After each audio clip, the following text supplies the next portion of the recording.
कल उत्तराखंड का शहर हल्द्वानी हिंसा में झुलस गया। इस हिंसा की वजह एक सरकारी जमीन पर धार्मिक प्रतिष्ठान का अवैध निर्माण था। इस हिंसा में 5 लोगों की मौत की खबर है, जबकि 100 से ज्यादा लोग घायल हुए हैं। कल पूरे 6 घंटे तक पत्थरबाजी, नारेबाजी, भगदड़ और लाठी चार्ज का दौर चलता रहा। शाम होते होते इस हिंसा ने अगजनी का रूप ले लिया था। कानून व्यवस्था कायम रखने के लिए नौबत यह आ गई कि उपद्रवियों को देखते ही गोली मारने के आदेश दे दिए गए थे। इस आदेश से ही आप यह अंदाजा लगा सकते हैं कि देवभूमि उत्तराखंड की शांति बचाने के लिए अधिकारियों को किस हद तक फैसले लेने पड़े। और आज इस हिंसा का डरावना परिणाम लोगों को नजर आ रहा है। कल रात जो पत्थरबाजी और आगजनी हुई, आज उसके निशान नजर आ रहे हैं। अब सवाल यह है कि उत्तराखंड, जो आमतौर पर एक शांत राज्य माना जाता है, वहां अचानक इतने बड़े पैमाने पर हिंसा कैसे शुरू हो गई। यह भी आप जानना चाहते होंगे कि आखिर वो कौन सा मामला था जिसने ये हालात पैदा कर दिए। इसके लिए हम आपको पहले ये तस्वीरें दिखाना चाहते हैं, जरा देखिए।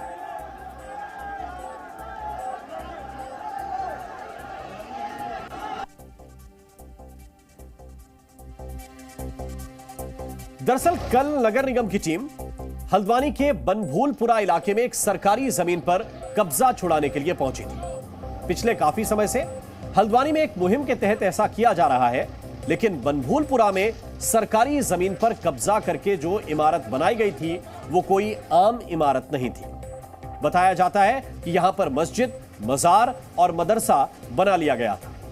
यानी सरकारी जमीन पर कब्जा करके यहां के कुछ लोगों ने धार्मिक इमारत बना दी थी। शायद निर्माण करवाने वाले लोगों को यह लगा हो कि सरकारी जमीन पर ऐसा करने पर कोई पूछने नहीं आएगा और आगे चलकर इस कब्जे को हटाना मुश्किल हो जाएगा। लेकिन ऐसा हुआ नहीं। जिस जगह पर यह इमारत बनाई गई, इस जगह पर पहले इलाके के मुस्लिम नमाज पढ़ने के लिए आते थे। फिर लोगों की संख्या बढ़ती चली गई और धीरे धीरे यह सरकारी जमीन जो नमाज पढ़ने के काम में लाई जा रही थी, उस पर धार्मिक इमारत तामीर करा दी गई, इमारत बना दी गई। अगर हम आपको इस हिंसा की पूरी कहानी समझाएं तो वो कुछ इस तरह से होगी कि बनभूलपुरा के कुछ लोगों की नजर खाली सरकारी मैदान पर पड़ी। इस जमीन पर लोगों का जब जमावड़ा बढ़ने लगा तो लोग यहां पर नमाज पढ़ने आने लगे। इस जमीन को नमाज स्थल कहकर पुकारा जाने लगा। इसके बाद अवैध रूप से नमाज स्थल बता दी गई इस सरकारी जमीन पर एक धार्मिक इमारत भी बना दी गई। जब यहां धार्मिक इमारत बन गई तो फिर इस अवैध निर्माण को तोड़ने के लिए नगर निगम की टीम पहुंची और जब टीम पहुंची, कार्रवाई की गई, तो फिर दंगाइयों ने हिंसा भड़काना शुरू कर दिया। पिछले कुछ समय से नगर निगम इस इमारत को हटाने को लेकर लगातार नोटिस जारी कर रहा था। वो लगातार इस तथाकथित मस्जिद, मजार या मदरसा के रखरखाव करने वालों को इसे हटाने को लेकर कानूनी नोटिस भी भेज रहा था।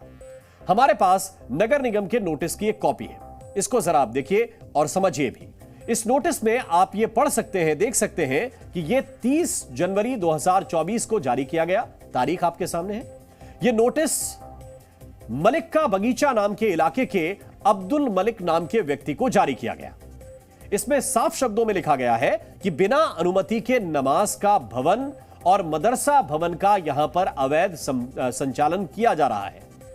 इन्हें यह कहा गया था इस नोटिस के जरिए कि 1 फरवरी 2024 तक यह सरकारी जमीन खाली कर दीजिए और अगर नहीं करेंगे तो फिर हम कानूनी कार्रवाई करेंगे। तो यह हिंसा जिस इमारत को तोड़ने को लेकर शुरू हुई वो अवैध थी, यह नोटिस बता रहा है। वो कब्जा करके बनाई गई धार्मिक इमारत थी जिसका टूटना नियमों के हिसाब से सही भी है और तय भी था।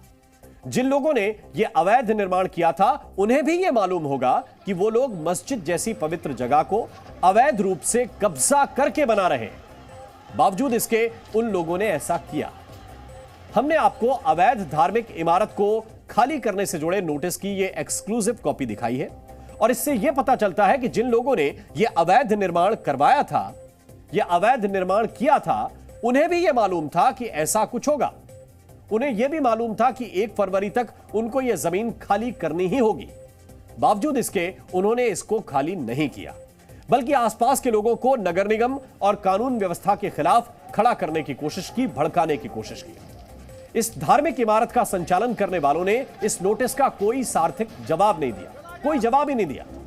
इस नोटिस के जवाब में संचालकों ने कोई कागज भी नहीं दिखाए। कोई ऐसे कागज दिखाते जो यह साबित करें कि यह जमीन उन्हें किसी ने दान में दी है या उन्होंने किसी से खरीदी है। वो तो यूं ही लोगों में भ्रम फैलाते रहे कि यह जगह एक मस्जिद या मदरसा है, जबकि आपको हैरानी होगी यह जानकर कि उत्तराखंड के मदरसा बोर्ड में यह मदरसा रजिस्टर्ड ही नहीं है। माने जिसको आप मदरसा कह रहे हैं वो रजिस्टर्ड है ही नहीं। इस अवैध इमारत को मदरसा भी बताया जा रहा है, जबकि मदरसा भी अवैध रूप से ही चलाया जा रहा था। जरा ये सुनिए। जिस मदरसे के प्रकरण का ये सामने आया है वो मदरसा हमारे यहाँ रजिस्टर्ड भी नहीं है। मैं समझता हूँ कि प्रदेश भर के लोगों से ये भी कहना चाहता हूँ कि अपने सारे मदरसों का आप हमारे मदरसा बोर्ड के अंदर रजिस्ट्रेशन कराएं और वैध तरीके से आप उन्हें संचालित करें। कोई भी अवैध कार्य ना करें कि जिससे हमारे प्रदेश की प्रतिष्ठा पर कोई प्रश्न चिन्ह लग सके। अब इस कहानी में थोड़ा सा आगे बढ़िए। 1 फरवरी को जमीन खाली करने का नोटिस था और जब इस नोटिस का पालन नहीं हुआ तो उसके पूरे 7 दिन के बाद, यानी कि नोटिस की तारीख के 1 हफ्ते के बाद 8 फरवरी को नगर निगम ने पूरी योजना बनाकर इस अवैध निर्माण को हटाने का काम शुरू किया। लेकिन उन्हें यह अंदाजा नहीं था कि उन पर पथराव करने की योजना तो पहले से ही बना ली गई। स्थिति यह थी कि जब यह कार्रवाई हुई तो आसपास के घरों से पथराव किया गया। लोगों ने नगर निगम और पुलिस की टीम पर पत्थर फेंके और सिर्फ यही नहीं, पुलिस कर्मियों पर पेट्रोल बम भी फेंके गए। प्रशासन को भी यह अंदाजा नहीं था कि उन लोगों पर यह हमला सुनियोजित तरीके से किया जाएगा। ऐसा लग रहा था जैसे लोगों ने पहले से ही पत्थर या फिर पेट्रोल बम, इस तरह का सामान इकट्ठा करके अपने पास रख लिया था, जैसे उन्हें अंदाजा हो कि वो इस तरह की घटना करने वाले हैं। डिमोलिशन ड्राइव शुरू हुआ, प्रिवेंशन के लिए फोर्स लगाई गई, अतिक्रमण की कार्रवाई के लिए जितनी फोर्स रिक्वायर्ड होती है वो लगाई गई, लेकिन कुछ अराजक तत्वों के द्वारा अनप्रोवोक्ड, अनहार्म्ड, अनटच्ड तरीके से पूरी कार्रवाई होने के बाद भी बड़ी मात्रा में विदिन हाफ एन आवर इकट्ठा होकर जो है हमारी जो टीमें हैं नगर निगम की, उन पर पहला अटैक किया गया पत्थरों के माध्यम से। पत्थर बरसाने शुरू करे गए चारों तरफ, जो छतें हैं उनके माध्यम से। मैंने आपको 30 तारीख की फुटेज दिखाई, किसी छत पर कोई पत्थर नहीं था। तो जिस दौरान ये सारी विधिक प्रक्रिया चल रही थी, जब हम सुनवाई कर रहे थे, माननीय उच्च न्यायालय सुनवाई कर रहा था, तो छतों पर पत्थर उस दौरान इकट्ठे करे गए। इसका मतलब इट वाज प्लान्ड कि जिस दिन भी डिमोलिशन ड्राइव होगी हम उस दिन इस तरह से फोर्सेस को अटैक करेंगे, इस तरह से डिमोरलाइज करने की कोशिश करेंगे स्टेट मशीनरी को। और यहां के लोगों का कहना है कि यह इमारत कई सालों से मौजूद थी। कुछ तो यह भी कह रहे हैं कि इस इमारत को ही जानबूझकर अवैध बताया गया और हमला किया गया। 15 साल पुरानी मस्जिद थी, इसके लिए फ्री होल्ड के लिए कहा था। अब वो ऐसा जब सील कर दिया गया तो लोग मतलब जनता जो थी शांत हो गई थी। ये सब लोग बात को आते हैं, अधिकारी एक जगह घिर जाती है। वही काम रेलवे का हुआ। रेलवे की गलती क्या रही कि बस्ती रही, रेलवे ने कुछ नहीं कहा। आज जब सब बच गए हैं तो उनको हटाने की तैयारी चल रही है। जिस वक्त बसने वाले हो उस वक्त जब भी हटा दो तो नुकसान नहीं होगा, जाने नहीं जाएंगी लोग। जब बच जाते हैं तो जब उसके बाद कहते हैं क्या हटो भाई। कल रात में जब पथराव हुआ है तो पुलिस, ये 8 से 9 बजे के बीच की बात है, लाइट बंद कर रखी थी। आगजनी के बाद का मामला, सारी फोर्स यहाँ बैठी थी हमारे सामने और यहाँ हमारी बिल्डिंग में पूरा पथराव करा है और गालियां बकी गई हैं। और ये सब पत्थर आप देख सकते हैं, सारी गाड़ियों के शीशे फूटे हुए, पूरे पत्थर ही पत्थर पड़े। कल पुलिस ने बहुत ज्यादती करी है यहाँ पे। अवैध निर्माण को हटाने को लेकर जब भी झड़प या हिंसा की खबरें आती हैं तो मासूम लोगों का एक ही सवाल होता है कि जब सरकारी जमीन पर कब्जा किया जा रहा था तब कोई क्यों नहीं आया उनको रोकने के लिए। यह बात सही है कि प्रशासन को अलर्ट होना चाहिए, लेकिन यह हमें खुद से पूछना चाहिए कि क्या इस लॉजिक से किसी भी सरकारी जमीन पर या किसी अन्य व्यक्ति की जमीन पर कब्जा करना जायज हो जाता है? क्या आप यह मान लेंगे कि वो कब्जा जायज कब्जा है? उपद्रवियों का भी जो लॉजिक है वो थोड़ा सा अलग होता है। जैसे सरकारी जमीन पर अवैध कब्जा सही है और अवैध कब्जे को कोई छुड़वाने आ जाए तो वो गलत है। पत्थरबाजी करना अहिंसा होता है और अगर पुलिस उनको हटाने के लिए लाठीचार्ज कर दे तो हिंसा है। महिला पुलिसकर्मियों पर हमला अहिंसा के दृष्टिकोण से यह देखते हैं और पुलिस के लाठीचार्ज में महिला पत्थरबाज अगर पिट जाए तो उसको हिंसा कहते हैं। पुलिस के लाठीचार्ज को गलत बताने वाले अक्सर यह भूल जाते हैं कि पत्थरबाजी भी सही नहीं है। अगर अवैध जमीन पर कब्जा करके कोई इमारत बनी है और कानूनी रूप से उसे हटाने की तैयारी चल रही है तो इसका जवाब पत्थरबाजी नहीं है। कानूनी रूप से भी यह लड़ाई लड़ी जा सकती है। अब हम आपको इस पूरे घटनाक्रम पर एक ग्राउंड रिपोर्ट दिखाएंगे जिसमें हम आपको हिंसा के वो डरावने पल भी दिखाएंगे और इस हिंसा के बाद के दर्दनाक हालात भी। हल्द्वानी के बनभूलपुरा में हुई हिंसा को 24 घंटे बीत चुके हैं, लेकिन हिंसा के निशान अब भी चारों तरफ बिखरे पड़े हैं। यह बनभूलपुरा का पुलिस स्टेशन है जो अवैध मजहबी स्थल के विध्वंस के बाद भड़की हिंसा की भेंट चढ़ गया। उपद्रवियों ने थाने को फूंक डाला। किस तरह से पूरे थाने को ही भीड़ ने आग के हवाले कर दिया। ये आप देखिए, ये पथराव करा गया, तोड़फोड़ की गई थाने में। ये आप देखिए कि किस तरह से कांच के बिखरे हुए टुकड़े ये बता रहे हैं कि किस तरह से बेखौफ भीड़ कल पूरी तरह से हिंसा पर उतारू थी। ये पुलिस थाने के अंदर का दृश्य है जहां पर हर तरफ आपको पत्थर ही पत्थर दिखाई देगा। ये आप देखिए, इन बड़े बड़े पत्थरों से पुलिस थाने के ऊपर हमला करा गया। और फिर उसके बाद ये आप देखिए, यहाँ पर एक बार राहुल जी ऊपर दिखाइएगा, दीवार पे दीवार का रंग काला हो चुका है। काला इसलिए हुआ क्योंकि थाने को आग लगाने की न सिर्फ कोशिश की गई बल्कि सुनियोजित साजिश की गई। जली हुई गाड़ियां, सड़कों पर पड़े पत्थर बता रहे हैं कि किस तरह यहां उपद्रवियों ने खूनी खेल खेला था। हम आगे बढ़ते गए और हिंसा के निशान जी मीडिया के कैमरे में कैद होते गए। उपद्रवियों ने पानी की बोतलों में पेट्रोल भरकर उसका बॉम्ब की तरह इस्तेमाल किया।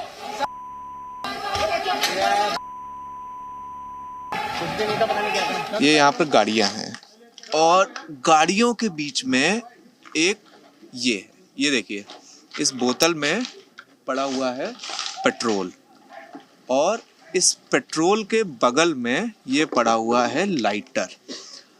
इस तरह से कल पहले उपद्रवियों ने किस तरह से कल पेट्रोल बम जैसी चीज का भी प्रयोग किया है, उसकी ये साफ सीधी तस्वीर सिर्फ और सिर्फ जी न्यूज़ पर आप देख रहे हैं कि कैसे पेट्रोल बम बनाया गया, गाड़ियों में आग लगाने से पहले उनका पेट्रोल निकाला गया और इस तरह से पेट्रोल बम बनाकर पुलिस के ऊपर हमला किया गया। और इसी की वजह से आप देख लीजिए कि यहाँ पर ये देखिए, ये उस उपयोग किए गए पेट्रोल बम की तस्वीर है। ये चोर गालिया सड़क है जहां जली हुई गाड़ियों का ढेर लगा है।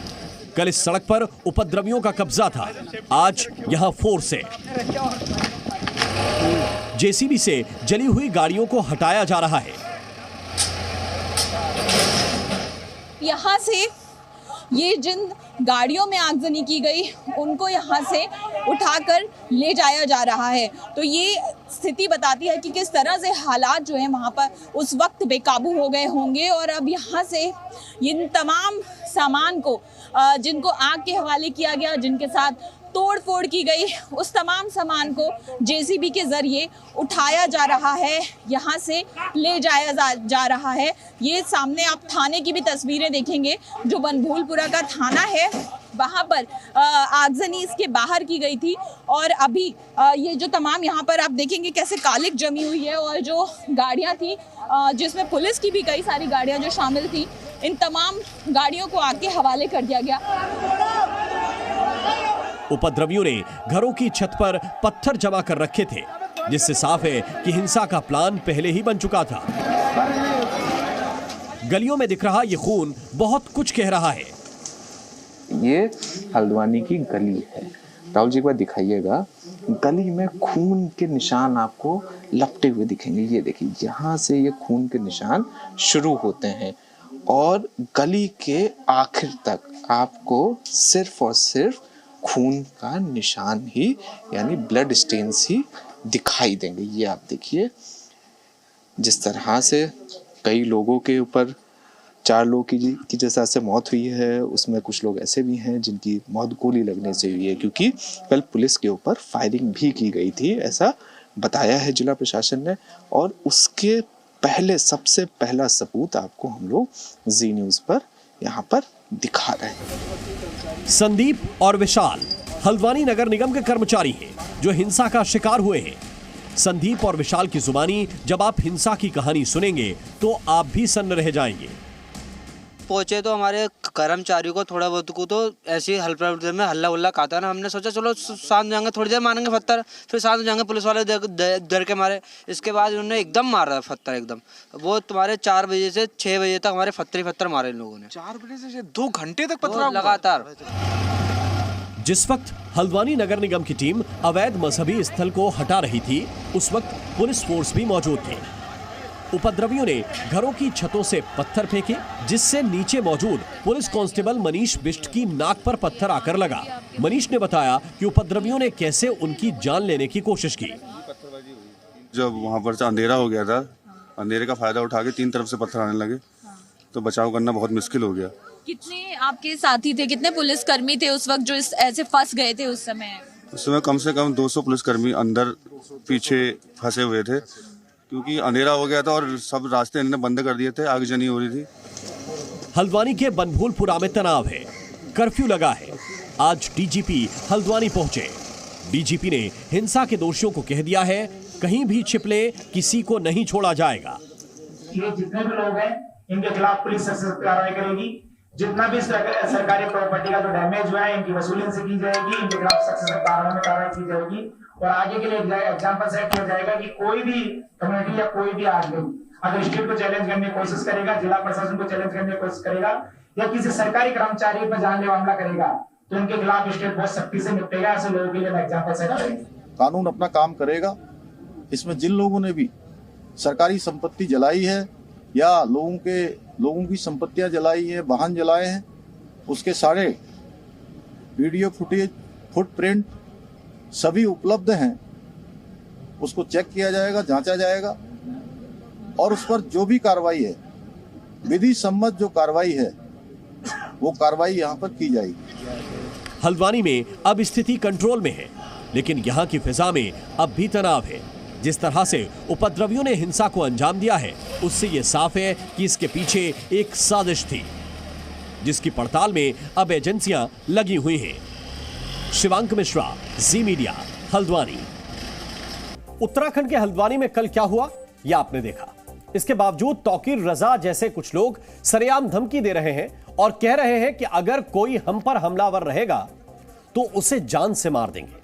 तौकीर रजा ने कहा कि अब बुलडोजर को बर्दाश्त नहीं किया जाएगा। दरअसल आज बरेली में भड़काऊ मौलाना ने हल्द्वानी हिंसा और ज्ञानवापी पर कोर्ट के फैसले के खिलाफ विरोध का ऐलान किया था। इसके बाद हजारों की भीड़ सड़कों पर उतर आई। इस दौरान तौकीर रजा ने आपत्तिजनक टिप्पणी भी की। हुकूमत को सिर्फ ये दिखाना चाहता हूं कि मैंने जो बात कही थी कि हमने अपने नौजवानों को कंट्रोल किया हुआ है, अगर कंट्रोल से बाहर हो गए तो हुकूमत के लिए बड़ी दिक्कतें पेश आ जाएंगी। अगर हुकूमत दंगा और फसाद चाहती है तो हम तैयार हैं, न पुलिस की लाठी से डरते हैं न गोली से डरते हैं। ये तरीके जो है ये हमारे देश को बर्बाद करने का काम कर रहे हैं। अब किसी किस्म का बुलडोजर बर्दाश्त नहीं किया जाएगा। हम जितना अपने नौजवानों को कंट्रोल कर सकते थे कर चुके हैं। अब हल्द्वानी में जो रिएक्शन दिया गया है उसके नतीजे आपने देख लिए। अब ये आप पर है, आप सोचिए कि देश को बर्बाद कौन कर रहा है। अब आज का प्रेरक विचार, सफलता किसी भी उम्र में अच्छी है, लेकिन जितनी जल्दी आप इसे पालेंगे उतनी ही देर तक आप इसका आनंद ले पाएंगे। जी न्यूज़।